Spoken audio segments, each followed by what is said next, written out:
Hello viewer, আসসালামু আলাইকুম। আমি ইউনুস ফ্রম ইউনুস টেক। বরাবরের মতো নতুন টিউটোরিয়াল। আজ আমরা একটি লেনোভো নোটবুকে আমরা এসএসডি এন্ড র্যাম আপগ্রেড করতে যাচ্ছি। একদমই নতুন ভার্সন আইডিয়াপ্যাড 340। এটাতে প্রসেসর দেওয়া আছে কোর i5 8 জেনারেশন। তাছাড়াও এটার সাথে original Windows 10 home single language দেওয়া আছে। তো চলুন আমরা এটাতে র্যাম অ্যান্ড এসএসডি আপগ্রেড করে নিই।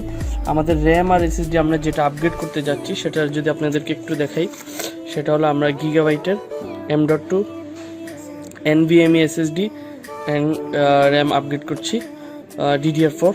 চলুন আমরা শুরু করে দিই।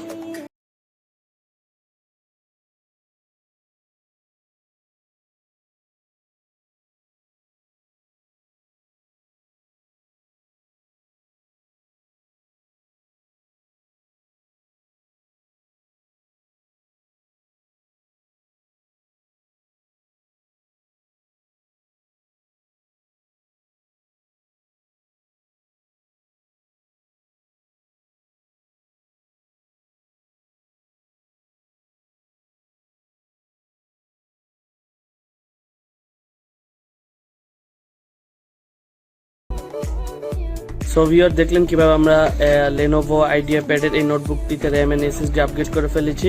তো ভিডিওটি আজ এই পর্যন্ত। ভালো লাগলে লাইক কমেন্ট শেয়ার করবেন। আল্লাহ হাফেজ।